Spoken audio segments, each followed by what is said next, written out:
ગુજરાત સરકાર શ્રી દ્વારા સ્થાપિત સૌરાષ્ટ્ર યુનિવર્સિટી દ્વારા સંચાલિત ડોક્ટર બી.આર. આંબેડકર કેર સેન્ટરમાં હું ડોક્ટર દિનુભાઈ ચુડાસમા આપ સૌનું હાર્દિક સ્વાગત કરું છું।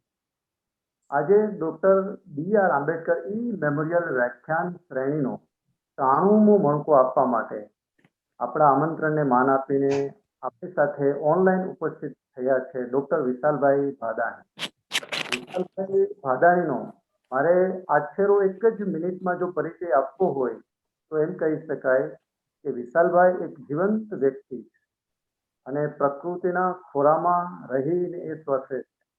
લોકભારતી સણોસરામાં ગાંધી જે સંસ્થાન છે એવું સંસ્થાન કે જ્યાં તીર્થયાત્રા ની અનુભૂતિ થઈ શકે એવું લોકભારતી સણોસરા અને લોકભારતી સણોસરામાં ગાંધી ભારતીના તેઓ નિયામક।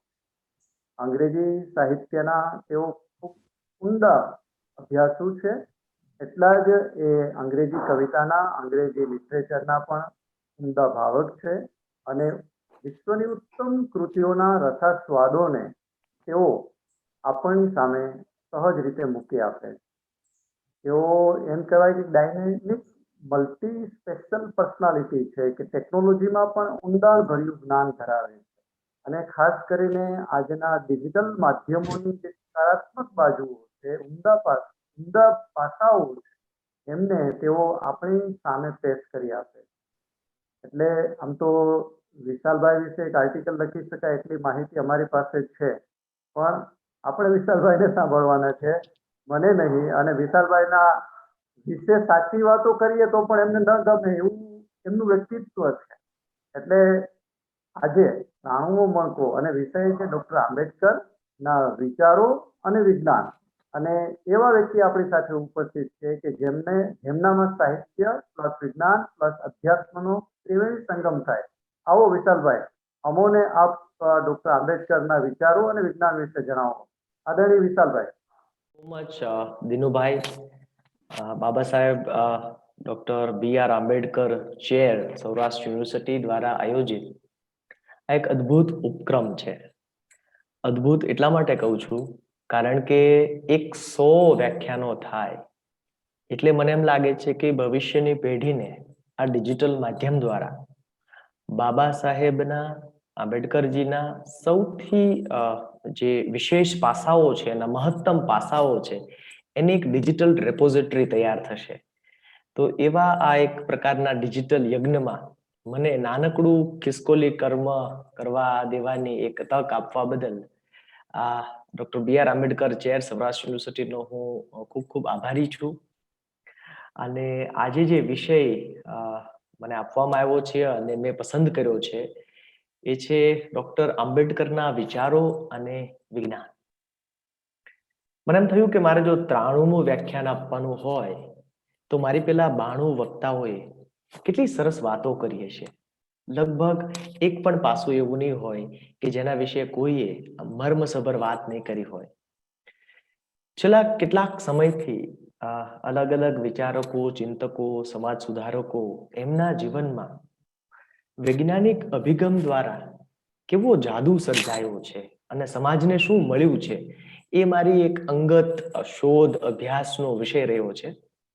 એટલે એ અર્થમાં અમે કહ્યું કે જો બાબા સાહેબના ડોક્ટર આંબેડકરના વિચારોમાં રહેલો વૈજ્ઞાનિક અભિગમ જે દૃષ્ટિકોણ છે એને આપણે થોડો ખોલીને જોઈએ તો આપણે સૌ જ્યાં જે પણ કામ કરી રહ્યા છીએ એમાં આ સોનામાં સુગંધ ભળે એવું થશે। તો લગભગ 35-40 મિનિટ વાત કરવાની ગણતરી છે અને પછી જો આપણી પાસે સમય હશે તો આપણે થોડી પ્રશ્નોત્તરી પણ કરીશું। તો આ 92 વ્યાખ્યાનોમાં આપણે કેટલા બધા આંબેડકરનો પરિચય મેળવ્યો, તો આજે આપણે ક્યાં આંબેડકર વિશે સમજવું છે, જાણવું છે અથવા એમાંથી પ્રેરણા લેવી છે? શું પેલા અધ્યાપક આંબેડકર હતા ડોક્ટર આંબેડકર એના વિશે વાત કરવી છે? સમાજ સુધારક આંબેડકર વિશે વાત કરીશું કે એડવોકેટ લોયર આંબેડકર વિશે વાત? બંધારણના ઘડવૈયા આપણે સૌ જાણીએ છીએ કેટલું અદ્ભુત એને કામ કર્યું છે। કે પછી એક વિચારક, એક દાર્શનિક કે જેની ફિલોસોફી આજે પણ આપણને સૌને પ્રેરિત કરે છે, એના વિશે વાત કરશું। એક રાજનીતિજ્ઞ, ઇન્ડિપેન્ડન્ટ લેબર પાર્ટીના સ્થાપક એવા આંબેડકર વિશે જાણવું છે કે પછી વંચિતોના મસીહા, જે એનું સૌથી જાણીતું નામ છે, એ એમણે વંચિતો માટે કરેલું છે. હું એ દલિત શબ્દ હેતુપૂર્વક વાપરતો નથી, કેમ કે જ્યાં પણ પીડા છે ત્યાં આંબેડકરનો સહારો છે. જ્યાં પણ કોઈ પ્રકારનું દમન છે ત્યાં આંબેડકર આધારિત વિચારધારા સૌની પડખે આવે છે. એટલા માટે એ કોઈ પણ પ્રકારે માણસ વંચિત હોય તો એના મસીહા આંબેડકર છે. પણ આ બધાની વાતો આપણે જાણીએ છીએ, સમજીએ છીએ. મારે આજે આની સાથે જ, આનાથી જુદું સહેજ પણ નહીં એવા આંબેડકરની વાત કરવી છે. અને એ આંબેડકર એટલે આંબેડકર એક સંશોધક તરીકે, એક એવા આંબેડકર કે જે વૈજ્ઞાનિક વલણ દ્વારા એક બાબતને બરાબર નાણે પરખે, અમલમાં મૂકે અને એની જાહેરાત કરે, લોકોને જોડે, અને એમ એ વિચાર વધારે પરિપક્વ થાય. તો એવું શું છે આંબેડકરના વિચારોમાં, એના વૈજ્ઞાનિક અભિગમોમાં, કે જે એમના આખા એ દર્શનને એકદમ નક્કર બનાવે છે? તો આપણે શરૂઆત કરીએ એમના એક અવતરણથી. ડોક્ટર આંબેડકર કહે છે કે માણસો છે ને એ નાશવંત છે, અને એવું જ વિચારોનું છે. જેમ એક છોડને પાણીની જરૂર હોય છે, એમ જ વિચારોને પ્રસારની જરૂર હોય છે. છોડ પાણી વગર અને વિચાર એના પ્રસાર વગર એ સુકાઈ જાય છે અથવા તો ખરી પડે છે. તો કોઈ પણ વિચારક, 20મી સદી એવા બધા સામાજિક વિચારકો, દાર્શનિકો અને ચિંતકોની સદી છે કે જેમણે ખૂબ જ મૌલિક વિચારો આપ્યા છે આપણને. તો આપણે પ્રશ્ન એ થાય આ સેન્સમાં કે કોઈ પણ વિચાર કેટલો ટકશે, એનો આધાર શું હોઈ શકે? કેટલા બધા વિચારો એક સાથે આવ્યા 20મી સદીમાં. મને એમ લાગે છે કે 19મી અને 20મી સદીનો આપણે જો એકદમ ગંભીરતાથી મનન કરીએ, ચિંતન કરીએ, એનો અભ્યાસ કરીએ, તો પણ 21મી સદીના આપણા ઘણા બધા પ્રશ્નોના ઉકેલ ત્યાં પડ્યા છે. એટલે ડોક્ટર આંબેડકર જે ઇતિહાસના અભ્યાસને જેટલું મહત્વ આપતા, એટલું કદાચ આજે આપણે નથી આપી રહ્યા. તો મારી મર્યાદિત સમજણ પ્રમાણે જો આ પ્રશ્નનો મારે જવાબ આપવો હોય તો હું એમ કહું કે કોઈ પણ વિચાર કેટલો ટકશે એનો આધાર બે બાબતો પર હોય. પહેલી બાબત છે કે એ વિચારના મૂળમાં રહેલું વૈજ્ઞાનિક સત્ય. વિચાર ગમે તેવો હોઈ શકે, પણ શું એના મૂળમાં રહેલું વૈજ્ઞાનિક સત્ય એને પોષણ આપે છે? પેલા છોડને પાણી આપે છે એમ સાયન્ટિફિક ટ્રુથ છે એ આ આઈડિયાને કોઈ રીતે નર્ચર કરે છે, એને પોષિત કરે છે? જો એવું ન થાય તો વિચાર ગમે તેટલી જોરથી કહેવાયો હોય, ગમે તેટલા મહાન માણસે કહ્યો હોય, પણ એ વિચાર સમયાંતરે સુકાઈ જાય છે, ખરી પડે છે. અને બીજું છે એ વિચારને અમલ કરનારા લોકોની સંખ્યા. જો આમાંથી એક પણની ગેરહાજરી નહીં ચાલે. બહુ બધા લોકો અમલ કરે છે એટલા માટે એ વિચાર ટકશે એવું ઇતિહાસમાં બન્યું નથી. હિટલરની વાત ખોટી પડી છે. એવા ઘણાની વાત ખોટી પડી છે કે જે લોકોએ મેજોરિટીને, બહુમતીને કોઈને કોઈ રીતે બહેકાવ્યા હોય. વાત છે વૈજ્ઞાનિક સત્યની. તો આ વૈજ્ઞાનિક અભિગમ એટલે શું? હું સાવ સાદી એકદમ વાત કરું છું કે વિજ્ઞાન શેના ઉપર કામ કરે છે, એના આધારો શું છે? તો કેટલાક વિજ્ઞાનના જે મૂળભૂત સિદ્ધાંતો છે એ આ પ્રમાણે છે. પછી આપણે આગળ જતા આ સિદ્ધાંતોને ડોક્ટર આંબેડકરના વિચારોની સાથે લઈને ચાલશું. અને આપણે જોવું છે, આપણે એક તટસ્થ મૂલ્યાંકન કરવું છે કે આંબેડકરના વિચારોની વૈજ્ઞાનિક સાતત્યતા કેટલી. તો પહેલું જે આવે છે એ છે ઓબ્ઝર્વેશન. વિજ્ઞાન અવલોકનથી શરૂઆત થાય છે. આપણે સૌ જાણીએ છીએ કે સફરજન વર્ષોથી પડતા હતા, પણ કોઈક માણસ એનું એવું અવલોકન કરે છે કે એમાંથી એને પૃચ્છા થાય છે, જિજ્ઞાસા થાય છે કે આવું કેમ થાય છે. અહીંથી એક સિસ્ટમેટિક સ્કોલરલી ઇન્વેસ્ટિગેશન શરૂઆત થાય છે. એક એવી પદ્ધતિસરની તપાસની શરૂઆત થાય છે કે જેમાં વ્યક્તિગત આગ્રહો, દુરાગ્રહો, હઠાગ્રહોને કોઈ જ સ્થાન નથી. માત્ર ને માત્ર વસ્તુલક્ષી અભિગમ કહેવાય. જ્યારે અવલોકન થાય છે, ઇન્વેસ્ટિગેશન થાય છે અને પછી એક પ્રકારનું ડેટા કલેક્શન, માહિતી એકત્રીકરણ થાય અને એનું પૃથ્થકરણ થાય. અહીંયા વિજ્ઞાન જે છે એ બાકી બધી જ આપણી વિદ્યાશાખાઓ છે એમાં વિજ્ઞાન ક્યાં નક્કર સાબિત થાય છે? એ છે પૃથ્થકરણમાં, એનાલિસિસમાં. અને આ પૃથ્થકરણ કેવું હોય કે જેમાં બધા પાસાનો વસ્તુલક્ષી અભ્યાસ કરવામાં આવે. આ પૃથ્થકરણ જે થાય છે એમાંથી જે નીપજે છે એની ફેક્ટ સેન્ટ્રિક દલીલ હોય, ડેટા આધારિત. કોઈ મને ગમે છે એટલે સફરજન નીચે પડે છે એવું નથી. આટલા કારણો છે, એની એક રેટોરિક ડેવલપ થાય, એનું એક વાંગમય ઊભું થાય, એનું એક દલીલ શાસ્ત્ર બને અને એના આધારે જ એ કમ્યુનિકેટ થાય. થીસિસ અને એન્ટીથીસિસ. કોઈએ કહ્યું કે આ બ્રહ્માંડના કેન્દ્રમાં પૃથ્વી છે, આ થીસિસ. તો એની સામે વળી ઓબ્ઝર્વેશન, ઇન્વેસ્ટિગેશન, એનાલિસિસ દ્વારા કોઈએ એવું સાબિત કર્યું કે નહીં, એવું નથી. આપણા સૌરમંડળના કેન્દ્રમાં સૂર્ય છે અને પૃથ્વી એની આસપાસ ફરે છે, એટલે એન્ટીથીસિસ બનવો જોઈએ. આ એક ચક્ર છે જે વિજ્ઞાનને ઉત્તરોત્તર પ્રગતિ આપે છે.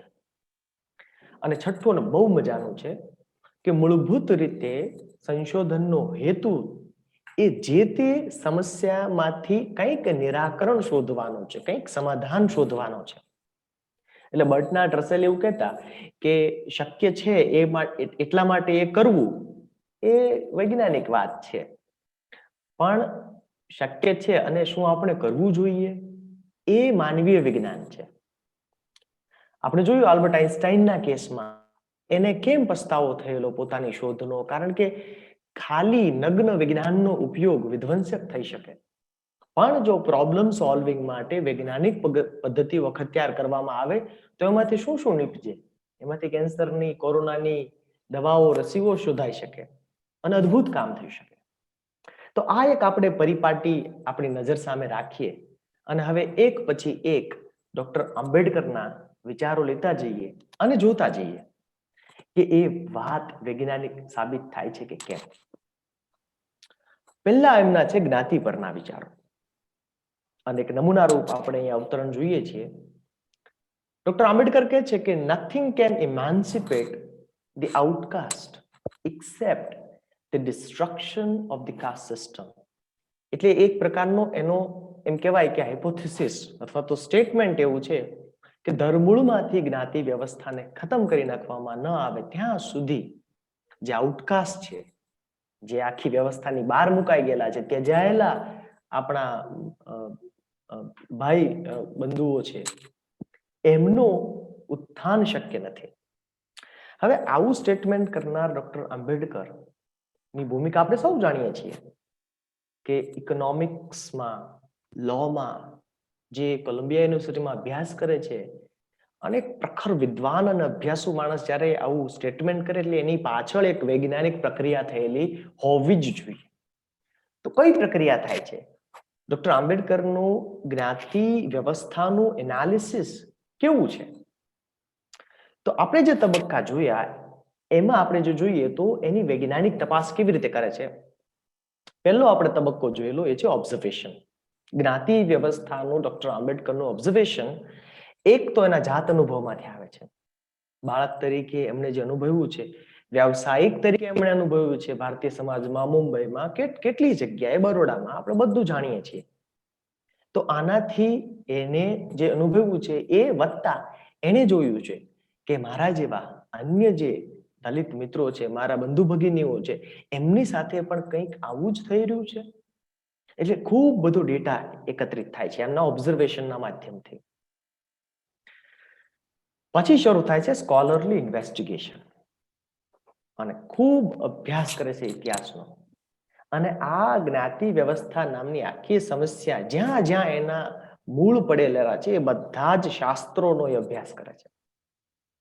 આ અભ્યાસ દ્વારા એક પ્રકારની તટસ્થતા અને એને દલીલ કરવા માટેનો ડેટા ભેગો થાય છે.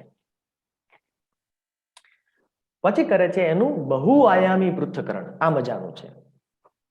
સાયન્સમાં એવું કહેવાય છે કે અનેક પ્રકારના અભિગમોથી જોવું ને એટલે જ વૈજ્ઞાનિક રીતે જોવું. કોઈ એક પ્રકારની કંઠી બાંધીને જોવું, કોઈ એક વિચારધારાને સમર્પિત થઈને જોવું એટલે વિજ્ઞાનથી દૂર થઈને જોવું. આ એક બહુ જ સામાન્ય વૈશ્વિક જેને કહેવાય ને કે સામાન્ય સિદ્ધાંત છે. એટલા માટે હવે જો ડોક્ટર આંબેડકર માત્ર પોતાના અભિગમથી આ જ્ઞાતિ વ્યવસ્થાને જોવે તો એ અભિગમ ખૂબ જ મર્યાદિત થઈ જાય. એટલા માટે એને શક્ય એટલા 360 ડિગ્રી એંગલ જેને આપણે કહીએ છીએ બહુઆયામી પૃથ્થકરણ કરવું જ પડે, નહીતર એ કોઈ ઠોસ નિષ્કર્ષ પર ન આવી શકે. નહીતર આપણે જે સ્ટેટમેન્ટ જોયું ત્યાં સુધી ડોક્ટર આંબેડકર ન આવી શકે. Fact centric arguments. આપણે એનહાઇલેશન ઓફ કાસ્ટ વાંચીએ, એક પછી એક કેટલી દલીલો મૂકે છે, એના કેટલા આધારો આપે છે, ત્યારે આપણે એમ થાય કે આ વાત એકદમ સજ્જડ એટલા માટે બની છે કે એમાં વૈજ્ઞાનિક ડેટા અને દલીલોનો આધાર છે. આપણે જોઈશું હમણાં આમાંથી 2-3 બાબતો આપણે એવી જોઈશું કે કેટલું ઊંડાણપૂર્વક એને જોયું છે, ઝીણવટપૂર્વક જોયું છે. થીસિસ અને એન્ટીથીસિસ પણ આપણે આગળ જોવાના છીએ કે જ્ઞાતિ વ્યવસ્થા વ્યાજબી છે એવો એક થીસિસ, એવી એક ધારણા બાંધવામાં આવે છે અને એની સામે ડોક્ટર આંબેડકર એક એન્ટીથીસિસ મૂકે છે કે આ શા માટે વ્યાજબી વ્યવસ્થા નથી. અને એક સંવાદ આપણા ઇન્ડિયન ઇન્ટેલેક્ચ્યુઅલ ટ્રેડિશનમાં 20મી સદીમાં સરસ થયો. અને ફાઇનલી આખરે આ બધું કરવું છે શા માટે ડોક્ટર આંબેડકરને? એમને એટલા માટે કરવું છે કાંઈ એના મનમાં પેલી એક સાવ શેલો કહી શકાય, સાવ નિમ્ન કહી શકાય એવી એમની ભાવના નહોતી કે મારી સાથે અન્યાય થયો છે એટલે. ના, ડોક્ટર આંબેડકરને આખી સમસ્યામાંથી કંઈક એવું સોલ્યુશન શોધવું છે કે જેનાથી કરોડો લોકોનું ભલું થાય. અને અહીંયા ડોક્ટર આંબેડકર એ માનવીય વૈજ્ઞાનિક બને છે. માત્ર વૈજ્ઞાનિક નહીં, માનવીય વૈજ્ઞાનિક બને છે. આપણે આમાંથી 2-3 પાસાઓ લઈએ. આજે વિજ્ઞાનના મૂળભૂત 6 સિદ્ધાંતો આપણે મૂક્યા છે, એમાંથી 2-3 સિદ્ધાંતો લઈએ અને થોડું આપણે ઊંડા ખોદકામ કરીએ. તો પહેલું છે એનાલિસિસ. જ્ઞાતિ વ્યવસ્થાનું ડોક્ટર આંબેડકરનું બહુઆયામી પૃથ્થકરણ કેવું છે, કેટલી વિદ્યાશાખામાં એ પારંગત છે. તમે જોજો, પહેલું છે કે જેની સામે આપણી પાસે કોઈ કાઉન્ટર આર્ગ્યુમેન્ટ ન રહે એવું છે. એ છે કાસ્ટ સિસ્ટમને એ એન્થ્રોપોલોજીકલ સ્ટડી કરે છે. અત્યાર સુધી એટલે ત્યાર સુધી એનહાઇલેશન ઓફ કાસ્ટ જ્યારે આવે છે એ પહેલા ઘણા બધા લોકોએ જ્ઞાતિ વ્યવસ્થા બરાબર નથી એના માટેની ઘણી બધી દલીલો કરી છે.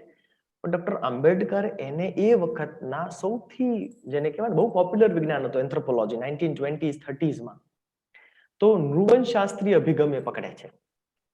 એટલે એમ કહે છે કે જો આપણે એમ કહેતા હોઈએ કે અમુક પ્રકારની જ્ઞાતિઓ છે એ એટલા માટે વ્યાજબી છે કારણ કે એના બાયોલોજીકલ ફીચર્સ એવા હોય છે, એમના લોહીમાં એવા ગુણો હોય છે, તો એમ કે છે એવું છે નહીં. અને એવું છે એટલા માટે નહીં કારણ કે આટલા સ્ટડી થયા છે, આટલા અભ્યાસ થયા છે, સંશોધન થયા છે. એટલે શુદ્ધ જાતિની જે ધારણા છે, ઓકે, અને એ આખા ભારતનો ડેટા આપે છે. એમાં બ્રાહ્મણ, ક્ષત્રિય, વૈશ્ય, શૂદ્ર અને સ્પેસિફિક કમ્યુનિટી, સ્પેસિફિક જાતિઓના ઉદાહરણ સાથે આપે છે. અને એના માટે પાછો બાયોલોજીનો અને ઇથનોલોજીનો સહારો લે છે. જો એવા બધા શાસ્ત્રો એ સમય દરમિયાન ઉભરી રહ્યા હતા કે જેનો કાર્યક્ષમ ઉપયોગ ડોક્ટર આંબેડકરે આખી વાતને તાર્કિક રીતે મૂકવામાં કર્યો છે. હિન્દુ સમાજની સંકલ્પના, એમાં વળી ડોક્ટર આંબેડકર લિંગ્વિસ્ટિક એનાલિસિસ કરે છે કે ભાઈ હિન્દુ સમાજની જે આખી કલ્પના છે એ તો બહુ જ અર્વાચીન છે, ઇતિહાસમાં છે જ નહીં. અને તો ત્યાં સુધી કહે છે કે હિન્દુ સમાજ જે શબ્દ જે છે એ તો મુઘલ પીરિયડના આગમન પછી કોઈન થયેલો છે. મૂળભૂત રીતે તમે ઇતિહાસ તપાસો તો હિન્દુ કોન્શિયસનેસ જે છે એ તો દેખાતી જ નથી. જો એટલે આ પૃથ્થકરણ છે, આ એનું બહુઆયામી પૃથ્થકરણ છે, એક પછી એક ડિસિપ્લિન મુકતા જાય છે. એટલે કોઈ પણ માણસ જ્યારે એ વાંચતા હોય એને એમ થાય કે ના આપણે આ ડિસિપ્લિનના માધ્યમથી ડોક્ટર આંબેડકરને જરા આપણે ટાઈટ કોર્નરમાં લેવાનો પ્રયત્ન કરીએ એ પહેલા જ એ આ વાત મૂકી દે છે. ચોથી ડિસિપ્લિન ઇકોનોમિક્સ, અર્થશાસ્ત્ર, કોઈ એવી દલીલ મૂકી કે આ તો આ જે વર્ણ વ્યવસ્થા છે એ તો સરસ મજાનું આર્થિક મોડલ છે ને દુનિયામાં બધે જ કોઈને કોઈ પ્રકારની વ્યવસ્થાઓ છે જે એ દેશની એ સમાજની આર્થિક જે વ્યવસ્થા છે એને બરકરાર રાખવા માટે બરાબર છે. અને એમ ભારતમાં પણ આ છે. તો એમાં વળી હવે પોતે તો કોલંબિયા યુનિવર્સિટીમાં ઇકોનોમિક્સ ભણેલા છે, મૂળભૂત રીતે અર્થશાસ્ત્રી છે, અને એને કોઈ અર્થશાસ્ત્ર સમજાવવાની કોશિશ કરે તો એ તો બરાબર નથી. એટલે એ સાબિત કરે છે કે જ્ઞાતિ વ્યવસ્થા અર્થશાસ્ત્રની દ્રષ્ટિએ નુકસાનકારક છે. કેમ કે સરવાળે તો એવું થવું જોઈતું હતું કે એવી એક સક્ષમ જાતિ ઊભી થાય કે જેનું અર્થશાસ્ત્રમાં પ્રદાન બહુ મોટું હોય, પણ એવું તો થયું નથી. ક્યાં ઇતિહાસમાં એવું દેખાતું નથી આપણને. તો અર્થશાસ્ત્રની દ્રષ્ટિએ પણ એ વાત વ્યાજબી લાગતી નથી. વળી આગળ જતા એ સોશિયોલોજી શું કહે છે આ બાબતે, તો કમ્પેરેટિવ સોશિયોલોજી આપે છે આપણને કે આપણા જે અબોરિજિનલ બંધુ ભગિનીઓ છે, આપણા જે ટ્રાઇબલ છે ભાઈઓ બહેનો, તો શું હિન્દુ સમાજ એને પોતાનામાં ભેળવી શકે? જે રીતે ખ્રિસ્તી મિશનરીઝ કામ કરતી હતી. ડોક્ટર આંબેડકર કહે છે કે એવું નહીં કરે, એટલા માટે કેમ કે જો એવું કરે તો એ લોકો આપણી જેવા સમાન છે એ વિચાર સ્વીકાર કરવો પડે. એટલા માટે જ એ કામ ક્રિશ્ચિયન મિશનરીઝ કરે છે, એમાં કોઈને વાંધો નથી. કેટલી બધી વિદ્યાશાખાઓમાંથી પસાર થઈ અને આવું સિસ્ટમેટિક એનાલિસિસ આપે છે.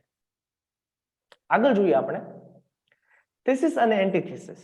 મેં કહ્યું એમ એનાઇલેશન ઓફ કાસ્ટ ના 2-3 એડિશન્સમાં આપણે સૌ જાણીએ છીએ કે ગાંધીજીએ એને ક્રિટિક કરતો, એની સમીક્ષા કરતો એક લેખ હરિજનમાં લખ્યો. અને એમાં ગાંધીજી થીસિસ આપે છે કે જ્ઞાતિ વ્યવસ્થા એ શ્રમનું વિભાજન કરવાની વ્યવસ્થા છે. એટલે વિન્ડિકેશન ઓફ કાસ્ટ એવું ટાઇટલ છે એનું. એનું એન્ટીથીસિસ ડોક્ટર આંબેડકર એમ કહે છે કે જ્ઞાતિ વ્યવસ્થા એ શ્રમનું નહીં પણ શ્રમિકોનું વિભાજન કરવાની વ્યવસ્થા છે. આ ડાયલોગ પણ એમને આ બુકમાં સરસ આપ્યો છે અને એક બહુ મજા પડે કે એ સદીના બે વિચારકો કોઈ એક મુદ્દા ઉપર, બંનેનો હેતુ, બંનેનું જે સાધ્ય છે એ સેમ છે, પણ સાધનોમાં કેવી રીતે પરિવર્તન આવ્યું છે બંનેમાં. તો આ એક સાયન્ટિફિક અપ્રોચથી આંબેડકર આખું પોતાનું ક્રિટિક જેને કહેવાય, સમીક્ષા કહેવાય, એ રજૂ કરે છે. Problem solving. અંતે તો આખી આ જે સ્પીચ છે 50 પેજની એનાઇલેશન ઓફ કાસ્ટ, એ આપણે સૌ જાણીએ છીએ કે જાત પાત તોડક મંડળે લાહોરમાં જે અધિવેશન ભરેલું અને એમાં એને આપવાની સ્પીચ હતી, પણ એ સ્પીચ મંગાવી એમણે અગાઉ કે તમારી સ્પીચ અમને મોકલો, ને પછી એમાંથી વાંધા વચકા કાઢ્યા કે આટલું તમે કાઢી નાખો. આપણે સૌ જાણીએ છીએ કે આંબેડકરે ના પાડી કે ભાઈ તમે જો મને બોલાવવા ઈચ્છતા હો તો હું આને એઝ ઇટ ઇઝ વાંચીશ અથવા રજૂ કરીશ, આમાં કોઈ ફેરફાર થશે નહીં. અને અધિવેશન બંધ રહ્યું. પછી એ સ્પીચ છપાઈ, પણ એમાં જે કારણ છે બહુ મજાનું છે. જો કેટલો એનો હેતુ કેટલો સ્પષ્ટ છે કે આ બધું એક્સરસાઇઝ મેં કરી છે, આ બધી જે મહેનત કરી છે એમાં હું સાચો છું ને તમે ખોટા છો ને એવું કોઈ મુદ્દો જ નથી. કેમ કે જાતપાત તોડક મંડળ પોતે પણ એ જ્ઞાતિ વ્યવસ્થાની અમુક રીતે વિરોધમાં કે તૂટી જાય એ પક્ષમાં જ કામ કરી રહ્યું છે. પણ પહેલી વખત એમને પણ અહેસાસ થયો કે આપણા કામમાં ક્યાં ત્રુટી છે. હવે જોજો, હું અવતરણ વાંચું છું. આંબેડકર એમ કહે છે કે I am here it is because of your choice and not because of just minute, my wish. મારી ઈચ્છાને લીધે થઈને હું નથી, તમારી પસંદગીને લીધે થઈને હું આવ્યો છું. પછી શું કહે છે? Yours is a cause of social reform. અને તમારી ઈચ્છા એટલા માટે છે કારણ કે તમે એક સામાજિક સુધારણા માટે કામ કરી રહ્યા છો, તમારો સારો ઉદ્દેશ્ય છે. That cause has always made an appeal to me. અને આ જે તમારો ઉદ્દેશ છે ને એણે મને અપીલ કરી છે. And it is because of this that I felt I ought not to refuse an opportunity of helping the cause, especially when you think that I can help it. અને આ સેન્સમાં પહેલા ઘણી કડમથલ ચાલેલી, પહેલા એમ થયેલું કે ભાઈ નથી જવું ત્યાં, પણ કારણ કે હેતુ શુદ્ધ છે એટલા માટે જો મારાથી થઈ શકતું હોય તો મારે જવું જોઈએ. અને હવે સાંભળો, whether what I'm going to say today will help you in any way to solve the problem. જો એક્ઝેક્ટ શબ્દ વાપરે છે, આખરે તો આપણે બધા મથીએ છીએ આના માટે જ. To solve the problem you are grappling with is for you to judge. તમે નક્કી કરજો. અને છેલ્લું વાક્ય, all I hope to do is to place before you my views on the problem. Okay, આ જે આખી સમસ્યા ઊભી થઈ છે એના મારા વિચારો શું છે મારે તમારી સમક્ષ રજૂ કરવા છે. That's what I want. Okay, એટલે એનો હેતુ જે છે, આંબેડકર એક સંકુલ જ્ઞાતિવાદી વ્યવસ્થા જે છે એને તોડીને શું કરવા માંગતા હતા. આપણે છેલ્લે જોઈશું કે એ કેટલા લેયરને અતિક્રમે છે અને એક મહામાનવ તરીકે આપણી સામે આવે છે. એટલા માટે 20મી સદીનો ઇતિહાસ, 20મી સદીનું સામાજિક પરિવર્તન આખી દુનિયાનું, હું કહું છું, માત્ર ભારતનું નહીં, આખી દુનિયાનું સમજવું હોય તો કોઈએ પણ આંબેડકરને વાંચવા જ પડે. એના વગર એ 100% અધૂરું જ રહે. કારણ કે એક એવો પર્સપેક્ટિવ છે જે ગાંધીનો એક બહુ મોટું વ્યક્તિત્વ છે, એનામાં ક્યાંક એ આમ કહેવાય ને કે આમ દબાઈ જાય છે, પણ તો પણ કારણ કે વાત વૈજ્ઞાનિક છે એટલે એનો વિકલ્પ નથી. કે છે ને, અન્યનો વિકલ્પ છે, સત્યનો વિકલ્પ નથી. તો આંબેડકરના સત્યનો પણ વિકલ્પ નથી, કારણ કે એ વૈજ્ઞાનિક આધારો પર એ ઉભેલું સત્ય છે. બીજું જોઈએ આપણે કે સામાજિક પરિવર્તન વિશેના ડોક્ટર આંબેડકરના શું વિચારો છે. એક સરસ વાત કરે છે અને આ જો એનાલિસિસ પણ સમજવા જેવું છે. એ કહે છે કે ભૂતકાળમાં સંતો દ્વારા સામાજિક અને ધાર્મિક સુધારણા દ્વારા રાજકીય સુધારણા કરવામાં આવી. જો આમાં ક્રમ બહુ મહત્વનો છે. સૌ પ્રથમ સામાજિક સુધારણા, ધાર્મિક સુધારણા થાય અને પછી રાજકીય સુધારણા થાય. પણ કહે છે કે ક્યાં ભૂલ થઈ આપણી? જો એનું એનાલિસિસ છે 1 સદીનું. પણ અંગ્રેજો સામેની લડાઈમાં આપણે રાજકીય સ્વતંત્રતાને અગ્રિમતા આપી, એટલે સમાજ સુધારણાની કાયમી અવગણના થઈ. ઓકે, કન્સિસ્ટન્ટલી, કન્ટિન્યુઅસલી આપણે એને ઇગ્નોર કરી. એટલે બહુ મોટા વર્ગને એમ થયું કે દેશ આઝાદ થઈ જશે ને પછી તો રામ રાજ્ય આવી જશે. રામ રાજ્ય આવ્યું જ નહીં. એટલે ક્યાંક ને ક્યાંક એના સંકેતો આપણે આ જે ક્રમિક ગોઠવણી છે એમાં આપણને મળે છે કે જો આપણે સામાજિક અને ધાર્મિક સુધારણાને આખી રાજકીય સ્વતંત્રતામાં પહેલા ક્રમે મૂકી હોત તો ક્યાંક ને ક્યાંક આપણને આજે જુદું ચિત્ર મળ્યું હોત. અને હવે જોજો આનું પરિણામ શું આવ્યું? આનું પરિણામ એ આવ્યું કે આપણે સામાજિક લોકશાહીના ભોગે રાજકીય લોકશાહી પસંદ કરી છે. અને આ વાત ડોક્ટર આંબેડકર જસ્ટિસ રાનડે વિશે વાત કરતા બહુ સરસ કહે છે. એનામાંથી પ્રેરણા લેતા કહે છે કે Ranade wanted to vitalise the Hindu society to create social democracy. મને એમ લાગે છે કે જો ડોક્ટર આંબેડકરના 2-3 વિચારોને આપણે આમ આંગળી મૂકીને એમ કેવું હોય કે આ વિચારોને જો આપણે બરાબર ઘૂંટ્યા હોય ને તો ખરેખર રામ રાજ્ય આવે. એમાંનો એક આ બહુ મહત્વનો શબ્દ છે, એ છે સોશિયલ ડેમોક્રેસી. આજે આપણે જોઈએ છીએ કે કાયદાકીય જોગવાઈઓ છે બધી જ જગ્યાએ, બધું જ આમ ઓન પેપર સ્ક્રિપ્ટ આપણી પરફેક્ટ છે, પણ જે કલાકારો એને એક્ઝિક્યુટ કરે છે, જે સમાજ એને જીવે છે, એમાં એટલા બધા વિરોધાભાસ છે કે એક ને એક દિવસે આપણને દલિત અત્યાચાર કે વંચિતો ઉપર દમનના અસંખ્ય કેસીસ જોવા મળે છે. કારણ કે આપણે પોલિટિકલ ડેમોક્રેસી ભોગવી રહ્યા છીએ, પણ સામાજિક ડેમોક્રેસી જે છે એ હજી આપણું સુરાજ્ય આવવાનું બાકી છે. એટલે સ્વરાજ્ય એટલે પોલિટિકલ ડેમોક્રેસી અને સુરાજ્ય એટલે સામાજિક ડેમોક્રેસી. સમાજ સુધારણાનું શું વિજ્ઞાન છે? આપણે વિજ્ઞાનની વાત કરીએ છીએ, ડોક્ટર આંબેડકર એક સરસ મોડલ આપે છે આપણને, પણ એના આધારો કયા છે? તો Nobel prize winner, Nobel laureate Douglass North એક બહુ સરસ વાત કરે છે. એ કહે છે કે સફળ સમાજ સુધારણા માટે 2 વસ્તુ બદલવી જોઈએ. એક છે ઇન્સ્ટિટ્યુશન્સ એટલે કે સંસ્થાઓ, અને બીજું છે વ્યક્તિગત માન્યતાઓ. આ બંને બદલાય જરૂરી છે. આમાંથી માત્ર સંસ્થાઓ આપણે સ્થાપી દઈએ, એના માટેના બંધારણો બનાવી દઈએ અને માની લઈએ કે હવે બધું બરાબર છે, તો એ વાત વૈજ્ઞાનિક નથી અને આપણે અનુભવી રહ્યા છીએ. તમારો અને મારો સામાજિક જીવનનો અનુભવ તો એમ જ કહે છે કે આટલા વર્ષોમાં બહુ ફેર પડ્યો નથી ફેર પડ્યો. કારણ કે ક્યાંક ને ક્યાંક આ સમીકરણ આપણે સમજવામાં થાપ ખાઈ ગયા છીએ. હવે જોજો, આ સમીકરણ મનમાં રાખો કે સામાજિક સુધારણા માટે સંસ્થાઓ અને માન્યતા બંને બદલવી જોઈએ. ડોક્ટર આંબેડકર બદલવા માટેનું એક સરસ વ્યાકરણ આપે છે. એનું મોડલ એમ કે છે કે સંસ્થાઓ બદલવા માટે કાયદાકીય જોગવાઈઓ હોવી જોઈએ. એટલે બંધારણની બધા પ્રોવિઝન્સ છે અને ઘણું બધું એમણે આખી એમની સ્પીચીસમાં, રાઇટિંગ્સમાં બધી જગ્યાએ આપણે દેખાય છે કે આટલું સિસ્ટમેટિક ચેન્જીસ કરવા માટે. પણ માન્યતા બદલવા માટે તો વળી પાછા આપણે યાદ આવે એજ્યુકેટ, એજિટેટ એન્ડ ઓર્ગેનાઇઝ. શિક્ષણ અને સંશોધન. સંશોધન ડોક્ટર આંબેડકરનો શબ્દ નથી, સંશોધન મારો શબ્દ છે, પણ એ મને એમાંથી પડઘાયેલો જણાય છે એટલે મેં એ મૂક્યો છે. ડોક્ટર આંબેડકરની શિક્ષણની વાત છે એ માત્ર સાક્ષરતા પૂરતી નથી, માત્ર નોકરી પૂરતી નથી, માત્ર રિઝર્વેશન પૂરતી નથી. ક્યાંક ને ક્યાંક એવું ઈચ્છે છે કે આખી વાત એટલી હદે સોલિડ થઈ જાય, સિસ્ટમેટિક થઈ જાય કે એ સંશોધન લેવલ સુધી પહોંચે. હવે આ માન્યતા કેવી રીતે બદલાય? એના માટે ડોક્ટર આંબેડકરે જે અભિગમ અપનાવ્યો છે એ વૈજ્ઞાનિક છે અને મારે એ વાત કરવી છે. હવે માન્યતાનું વર્તન સ્વરૂપ શું છે? અસ્પૃશ્યતા. મારા મનમાં એક માન્યતા છે, એના આધારે હું જે વર્તન કરું છું એ અસ્પૃશ્યતા છે. તો અસ્પૃશ્યતા આપણે એમ માની લીધું કે ઉપર છે અસ્પૃશ્યતા નાબૂદ થવું જોઈએ, પણ અસ્પૃશ્યતા નાબૂદ ત્યારે થશે જ્યારે એની પાછળ રહેલી માન્યતા બદલાશે. એટલે માન્યતા બદલવા માટે એ જેના કારણે માન્યતા બની, જો કેટલું ઊંડું જાય છે, આમ deep.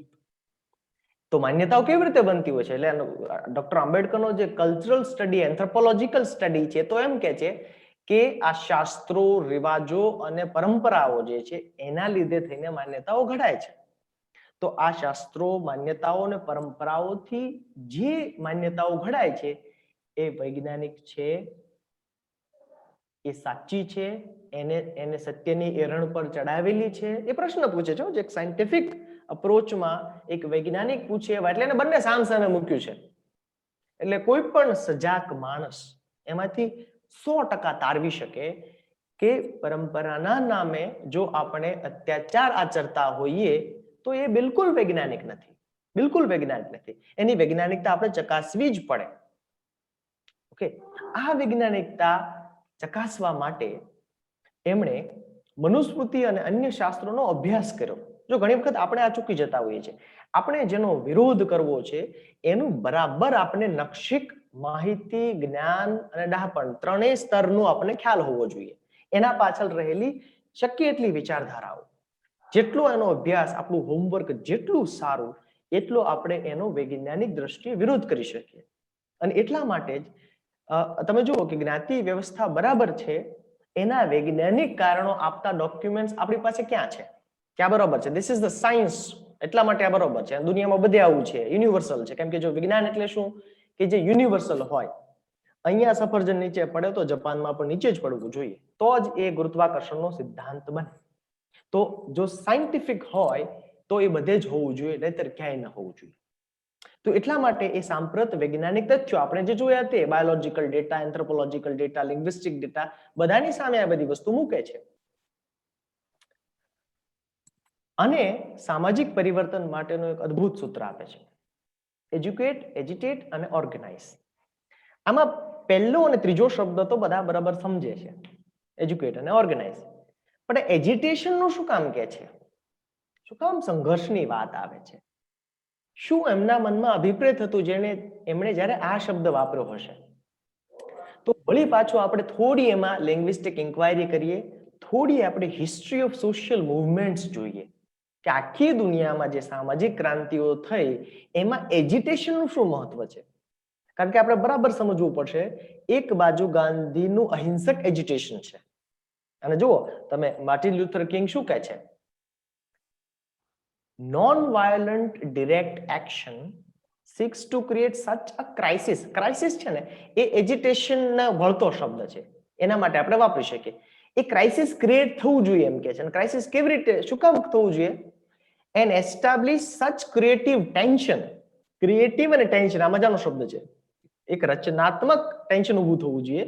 That a community that has consistently refused to negotiate. એટલે એવો સમાજ જેને સતત આ વાત જ ન કરી, સંવાદ જ ન કર્યો, એમને ફરજ પડશે.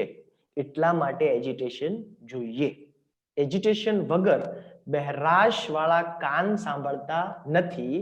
એ આખા વિશ્વનો ઇતિહાસ એની સાક્ષી પૂરે છે. અને તમે જુઓ, એક બહુ સરસ પુસ્તક છે સિડની ટરોનો, પાવર ઇન મૂવમેન્ટ. એમણે આખી દુનિયાની 12 જેટલી સામાજિક ક્રાંતિઓનો સ્ટડી કર્યો છે. અને શું એમાંથી તારણ શું કાઢ્યું છે? તમારી સામે જે તમને દેખાય છે એ તારણ છે. એ છે ડિસ્રપ્શન, વિક્ષેપ કરવો પડે એમ કે છે.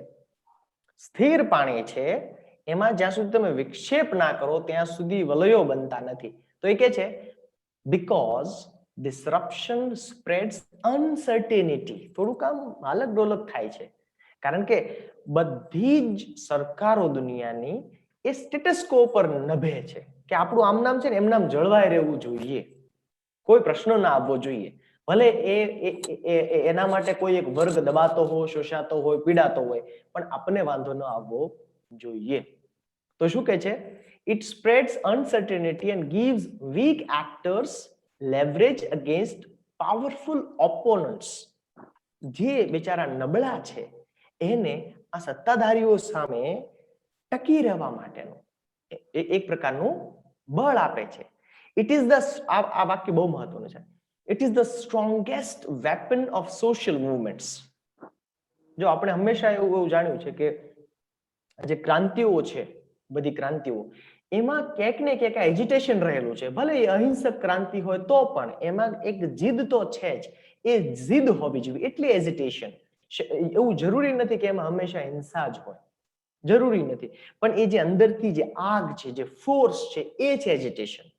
અને એ ફોર્સ દ્વારા જ ક્યાંક ને ક્યાંક આ સામાજિક પરિવર્તન આવે છે. એટલે એજ્યુકેટ, એજિટેટ અને ઓર્ગેનાઇઝ નો એક રેફરન્સ આ પણ હોઈ શકે. ડોક્ટર આંબેડકરના આર્થિક વિકાસ પરના વિચારો. ક્યાંક ને ક્યાંક આપણે ડોક્ટર આંબેડકર એક ઇકોનોમિસ્ટ હતા ને ભૂલી જઈએ છીએ. આપણે એને હરી ફરીને દલિતોના ને વંચિતોના મસીહા તરીકે જ એમને આપણે પૂજીએ છીએ. પણ એક ડગલું આગળ ચાલીએ ને તો જુઓ ચમત્કાર થાય. આ બે પુસ્તકો, the problem of rupee, its origin and its solution. જો આજે પણ આપણો પ્રશ્ન છે આ, એને ક્યારે છે કોલંબિયા યુનિવર્સિટીમાં ક્યારે આ કામ કરેલું? 1920 આસપાસ. And the evolution of provincial finance in British India. આ પુસ્તક વિશે થોડી આપણે વાત કરવી છે. એમાં એ શું કરે છે ડોક્ટર આંબેડકર? આપણે સૌ જાણીએ છીએ કે એ વખતે જે કેન્દ્ર સરકાર એટલે બ્રિટિશ સરકાર અને બધા જે રાજ્યો હતા એને એ લોકો પ્રોવિન્સીસ કહેતા. તો બંને વચ્ચે કેવો આર્થિક વ્યવહાર હોવો જોઈએ એનું એક સરસ એ સંશોધન કરે છે. આ પુસ્તકમાં જે એની વાતો મૂકી છે ને એના આધારે એમણે ફાઇનાન્સ કમિશનની સ્થાપના કરી 1951માં. જો ઇકોનોમિક એક શાસ્ત્ર તરીકે, એક વિજ્ઞાન તરીકે એના બેક ઓફ ધી માઇન્ડ, એના ચિત્ત ઉપર સતત રહ્યું છે. એની બધા જ વિચારોમાં તમને પડઘાતું દેખાશે. હવે આ ફાઇનાન્સ કમિશનનું કામ શું છે? ફાઇનાન્સ કમિશનનું એક જ કામ છે. શું? તો કે જે ટેક્સ કલેક્શન થાય છે એ કેવી રીતે કરવું અને એનું વહેંચણી રાજ્ય અને કેન્દ્ર વચ્ચે કેવી રીતે કરવી, આના એ સૂચનો આપે. ઓકે, આ ફાઇનાન્સ કમિશનનું કામ છે. તમને જાણીને નવાઈ લાગશે કે અત્યાર સુધીના 14 રિપોર્ટ જે બન્યા છે એ બધાનો સોર્સ એક જ પુસ્તક છે અને એ છે ડોક્ટર આંબેડકરનો પીએચડી થીસિસ. આ થીસિસ પર પણ મને એમ લાગે છે કે વિધિસરના વર્કશોપ થવા જોઈએ. એટલું ઇન્ટરેસ્ટિંગ કામ છે અને ફોરવર્ડ લુકિંગ કામ છે કે 1922-23માં કરેલું કામ આજે આપણને 2021માં લગભગ 100 વર્ષ કેટલું કામ આવે છે. એટલે કેટલું એને ડિટેલમાં ઇકોનોમિક્સને આત્મસાત કર્યું છે. અહીંયા વાત અટકતી નથી. આ વાતનો એક બીજો પહેલું છે. એ બીજો પહેલું શું છે? આરબીઆઈ ની સ્થાપના બહુ ઓછા લોકો જાણે છે. આ રિઝર્વ બેંક ઓફ ઇન્ડિયાની સ્થાપનામાં ડોક્ટર આંબેડકરનો એક રોલ છે કે એની ભૂમિકા છે. એમણે સ્થાપી નથી, પણ 1926માં હિલ્ટન કમિશન આવે છે, સેન્ટ્રલ બેંક ઓફ ઇન્ડિયાની સ્થાપના, એટલે જેને આપણે આરબીઆઈ કહીએ છીએ, પણ જેનું ટેકનિકલ નામ છે સેન્ટ્રલ બેંક ઓફ ઇન્ડિયા ઇકોનોમિક્સની ભાષામાં. એને એ આવે એ પહેલા ડોક્ટર આંબેડકર ટેસ્ટિમની આપે છે અને એ ટેસ્ટિમની કેવી અસર થઈ છે કે વ્યાપક 70 વર્ષના પાના પર આપણે જોવું હોય કે એક અર્થશાસ્ત્રના તજજ્ઞ કોઈ વાત કરે તો કેટલી મહત્વની હોય છે. તો શું વાત કરે છે કે વિકાસશીલ દેશ માટે આદર્શ કરન્સી સિસ્ટમ કેવી હોવી જોઈએ? તો આપણે જાણીએ છીએ કે એક કેન્સ કરીને અર્થશાસ્ત્રી અને ડોક્ટર આંબેડકર બંને એક ઓલ્ટરનેટિવ વાત કરે છે. એક હોય છે ગોલ્ડ મેથડ, એટલે સોનાના સિક્કાઓ ચાલે, એક હોય છે ગોલ્ડ એક્સચેન્જ મેથડ, એટલે કે સોનાની સામે આપણે કરન્સી રૂપિયા નોટ છાપી શકીએ. હવે આરબીઆઈ તમે જાણો છો કે એમાં તમારું ને મારું ખાતું ન હોઈ શકે. આરબીઆઈમાં દરેક રાજ્યનું ખાતું હોય અને કેન્દ્ર સરકારનું ખાતું હોય. હવે એક કેસ, પર્ટિક્યુલર કેસ છે 1955-56 નો. શું કેસ છે? આ ટેસ્ટિમની જ્યારે આપી ડોક્ટર આંબેડકરે, ત્યારે એને કહેલું કે આરબીઆઈ ની ક્રેડિટ આપવાની એક ચોક્કસ લિમિટ હોવી જોઈએ. શું કામ લિમિટ હોવી જોઈએ? કારણ કે જો નઠારી સરકાર હશે ને તો એ ક્રેડિટ લઈ લઈને, ઉધાર લઈ લઈને દેશનું દેવાળું ફૂંકશે અને ખૂબ ફુગાવો વધશે. અને ખરેખર એવું થયું. આપણે સૌ જાણીએ છીએ કે આપણા બેંક એકાઉન્ટમાં, દરેક બેંકમાં અલગ અલગ નિયમો હોય કે મિનિમમ એટલું બેલેન્સ રાખવાનું. તો એ વખતે એવો નિયમ હતો કે કેન્દ્ર સરકારે પોતાના ખાતામાં 50 કરોડ રૂપિયા રાખવાના. હવે એ વખતે એટલા બધા પૈસા પણ નહીં, દેશ આઝાદ થયો ને એટલા બધા પૈસા પણ નહીં. તો સરકારી યોજનાઓ લોન્ચ કરવી હોય તો પૈસા ક્યાંથી લાવે? એટલે આરબીઆઈ ના સેક્રેટરી અને ગવર્મેન્ટના ફાઇનાન્સના સેક્રેટરી બંને મળીને એક સરસ ઉકેલ કાઢ્યો કે આ જે રકમ જે છે એની સામે તમને આરબીઆઈ ક્રેડિટ આપશે. આ 50 કરોડ મેન્ટેન કરવા માટેની ક્રેડિટ. અને ક્રેડિટ આપણે સૌ જાણીએ છીએ કે આપણી જે આર્થિક કટોકટી 92-93 ની છે, એને તમે લક્ષ્યમાં રાખો કે 1955-56 થી લઈને 95 સુધીના 40-50 વર્ષમાં 50 કરોડ મેન્ટેન કરવા માટે સરકારે કેટલું ઉધાર લીધું? 1,08,000 કરોડ. 50 કરોડની બેલેન્સ જાળવવા માટે. આ એક વાત હતી જે ટેસ્ટિમનીમાં આંબેડકરે કરેલી કે જો સરકાર બરાબર નહીં હોય ને તો દેશ ફુગાવામાં જતો રહેશે.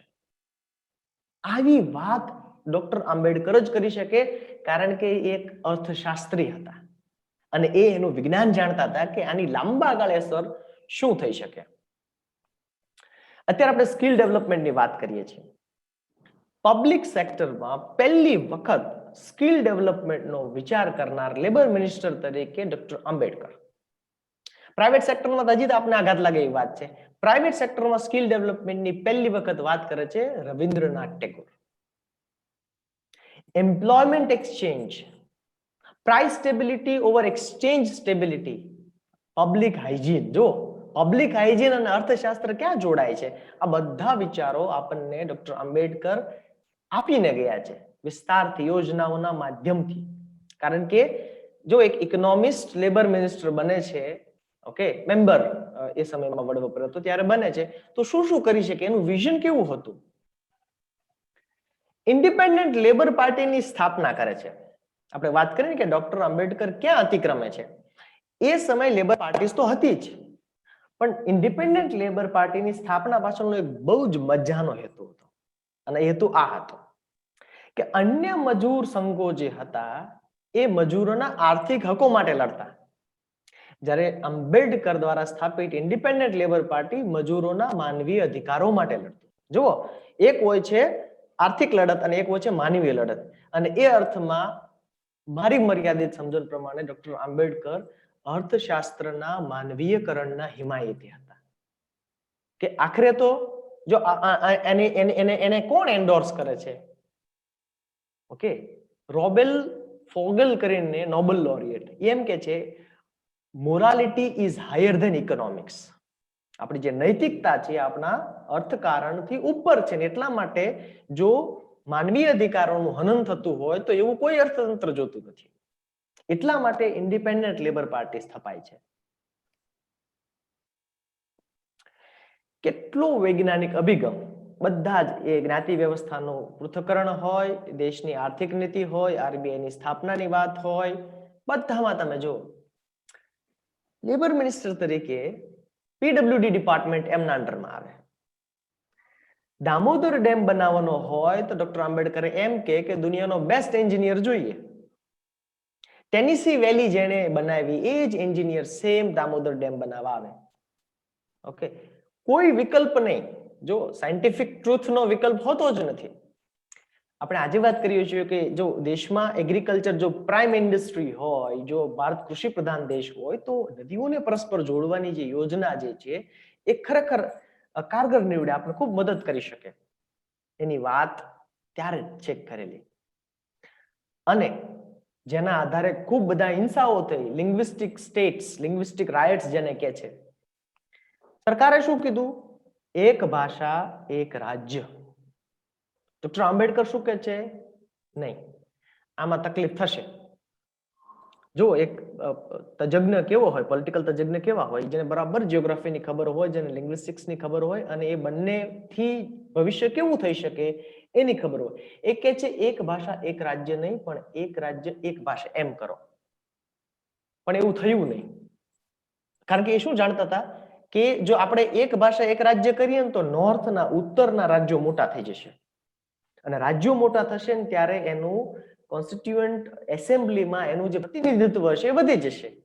તો દેશની નીતિઓ જે છે એક બાજુ ઝૂકી જાય એવો એક ભય એમને દેખાતો હતો.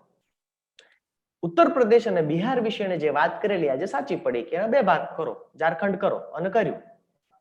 એક રાજ્ય એક ભાષા પર એને જે ભારણ આપ્યું એનો સાયન્ટિફિક અભિગમ હતો આ જોવાનો. એમાં એનો કોઈ નિજી અંગત સ્વાર્થ નથી. આખી જે મોટું પિક્ચર કહીએ એ જો બરાબર કરવું હોય તો આ બધા ચોકઠા ગોઠવવા જોઈએ. જાતીય સમાનતા. હું વાંચતો તો બે જગ્યાએ બે ત્રણ છોકરીઓ બહુ સરસ લખ્યું છે કે આજે હું કોલેજ જઈ શકી ને એનું કારણમાં ડોક્ટર આંબેડકર છે. જાતીય સમાનતા. કેટલું અદ્ભુત કોટેશન છે આ, કેટલું મને તો બહુ પ્રેરિત કરે છે. કોઈ પણ સમાજની પ્રગતિનું માપ હું તે સમાજની મહિલાઓએ કરેલી પ્રગતિ પરથી નક્કી કરું છું. 1951માં હિન્દુ કોડ બિલ પાસ ન થાય, ડોક્ટર આંબેડકર કેબિનેટ છોડી દે, એની જેન્ડર ઇક્વાલિટી, ઘણા બીજા પણ કારણો હતા, પણ જેન્ડર ઇક્વાલિટી માટેની એની પ્રતિબદ્ધતા કેટલી કે આ થવું જોઈએ. અને કેટલા ફોરવર્ડ લુકિંગ કહી શકાય. તો જેન્ડર ઇક્વાલિટીની બાબતમાં એનું જે સાયન્સ એ જાણતા હતા કે આનાથી શું શું થઈ શકે. ધર્મ પરના વિચારો. કેવો ધર્મ એને જોતો હતો? I like the religion that teaches liberty, equality and fraternity. સ્વતંત્રતા, સમાનતા અને બંધુત્વ શીખવે એવો ધર્મ મારે ચાલે, બીજો ન ચાલે. બહુ જ સ્પષ્ટ. અને એટલે એને બૌદ્ધ ધર્મ અંગીકાર કર્યો અને એનું કારણ આપ્યું છે. મારે એ કારણ તરફ અંગુલી નિર્દેશ કરવો છે કે બૌદ્ધ ધર્મ શું કામ? એક વાક્યમાં એનું કારણ છે, એ સૌથી વધુ વૈજ્ઞાનિક ધર્મ છે. જો એક્ઝેક્ટ શબ્દ છે એના, it is the most scientific religion. અને એના પર પણ ઘણું બધું કામ થયું છે કે બૌદ્ધ ધર્મની આપણા ભારતના બંધારણ પર શું અસર છે, એ વિચારધારાની બંધારણ પર શું અસર છે. એટલે એ જ્ઞાતિ વ્યવસ્થા હોય, એ આર્થિક વિચારો હોય, સામાજિક પરિવર્તનના વિચારો હોય, લૈંગિક સમાનતાના વિચારો હોય કે ધર્મ અંગેના વિચારો હોય, કોમન જે થ્રેડ છે, કોમન જે આ બધા મણકાઓ જે માળામાં ગૂંથાય છે, જે દોરો છે, એ એનો વૈજ્ઞાનિક અભિગમ છે. પહેલો પ્રશ્ન આપણે જે પૂછો તો કે કોઈ વિચાર કેટલો ટક્યો, કેટલો ટકે, એનો આધાર શું? તો શું ડોક્ટર આંબેડકરના વિચારો ટક્યા છે? આપણે સૌએ ગર્વથી હા એટલા માટે પાડવી જોઈએ કારણ કે અત્યારે કેટલી બધી વૈશ્વિક મૂવમેન્ટ્સમાં એ પ્રેરણા સ્ત્રોત છે. યુનિવર્સિટી ઓફ કોલંબિયામાં 2017માં સેમિનાર થાય છે જેનું નામ જ છે ગ્લોબલ આંબેડકર. આંબેડકર માત્ર ભારતના નથી, જેમ ગાંધી માત્ર ભારતના નથી એમ આંબેડકર પણ માત્ર ભારતના નથી. તો એ યુએન હોય, એ એન્ટી રેસિઝમ મૂવમેન્ટ્સ હોય આફ્રિકાની હોય કે અબોરિજિનલ રાઇટ્સ મૂવમેન્ટ હોય કેનેડાની કે વિમેન્સ રાઇટ મૂવમેન્ટ્સ હોય, બધી જગ્યાએ તમને ક્યાંક ને ક્યાંક આંબેડકરના કોટ્સ દેખાય છે, એની રેલીઓમાં એના બેનર દેખાય છે. આ શું સૂચવે છે કે ડોક્ટર આંબેડકર એ ભારતના જ્ઞાતિવાદના એક નાનકડા સમસ્યા ખૂબ મોટી છે પણ એ એક ક્ષેત્રથી અતિક્રમીને વિશ્વની જ્યાં જ્યાં વંચિત છે, મેં કહ્યું એમ ત્યાં ડોક્ટર આંબેડકરની હૂંફ છે. જ્યાં જ્યાં કોઈ પીડાઈ રહ્યું છે ત્યાં એને પીઠબળ આપે છે એમના વિચારો, અને એ એટલા માટે આપે છે કારણ કે એ બધી જ વાત વૈજ્ઞાનિક છે. તો મને એમ લાગે છે કે ખૂબ ઝડપથી, ખૂબ ઓછા સમયમાં મેં માત્ર કેટલાક છૂટા છૂટા વિચારો મૂક્યા છે. ઘણું બધું કહી શકાય, ઘણું બધું હજી મારે પોતાને અભ્યાસ કરવાનું, વાંચન કરવાનું બાકી છે, પણ મને એમ લાગે છે કે ડોક્ટર આંબેડકરની રાહે આપણે એની વૈજ્ઞાનિકતા વાળી વાતને પકડીને ચાલીએ તો આપણે જે કંઈ પણ કામ કરવું છે એમાં ચોક્કસ આપણને બળ મળશે. તો આના સાથે મને એમ લાગે છે કે 40-45 મિનિટની મારી વાત હું અહીંયા વિરામ આપું છું. ફરી વખત Dinubhai Chudasama, Saurashtra university, doctor Ambedkar chair, આપ સૌનો ખૂબ ખૂબ આભાર. Thank you Vishalbhai. હલો હાજી વિશાલભાઈ, આપે ખૂબ ટૂંકા ગાળામાં પણ ખૂબ પ્રલંબ પટ ઉપર આંબેડકરની વાત કરી, ખાસ કરીને વૈશ્વિક આંબેડકર કેવા છે એની વાત કરી, અને વૈજ્ઞાનિક આંબેડકર. પહેલી જ વાર આવું એક ટાઇટલ આવે છે કે આંબેડકરના વિચારો અને વિજ્ઞાન, અને આપણે વૈજ્ઞાનિક જે ઉપકરણ છે એ આધારે જે વિચારોને મેળવ્યા છે, ખાસ કરીને આંબેડકરનું વૈજ્ઞાનિક સત્ય અને આંબેડકરને એક વૈજ્ઞાનિક તરીકે આપણે મેળવા, આ પહેલી જ વાર અમારા કાને પડે છે. 92 વ્યાખ્યાન ગયા આપણે કહ્યું, પણ 93મું વ્યાખ્યાન છે એ કંઈક અનન્ય છે. 92 વ્યાખ્યાન એ સારા જ હતા, પણ 93 હવે પછીના મણકા આવા જ હોવા જોઈએ કે જે વિશાલભાઈ ભાદાણીએ પેશ કર્યા છે. આપે સામાજિક વિચારો અને વિજ્ઞાન ઉપર વાત કરી, આર્થિક વિચારો અને વિજ્ઞાન ઉપર વાત કરી, જાતીય સમાનતા અને વિજ્ઞાન, અને આંબેડકરજીના ધર્મ પરના વિચારો અને વિજ્ઞાન. ટૂંકમાં આપે આજે પહેલી જ વાર એક રાષ્ટ્રપુરુષને, જેને આપણે સંવિધાનના નિર્માતા કહીએ છીએ, એને એક વૈજ્ઞાનિક પણ સાબિત કરી બતાવ્યા, અને એ પણ વૈજ્ઞાનિક દ્રષ્ટિકોણથી. આપનો આંબેડકર ચેર વતી, સૌરાષ્ટ્ર યુનિવર્સિટી વતી, સાંભળનાર શુભ્ન શ્રોતાઓ વતી વિશાલભાઈ આપનો ખૂબ ખૂબ આભાર. ધન્યવાદ. નમસ્કાર.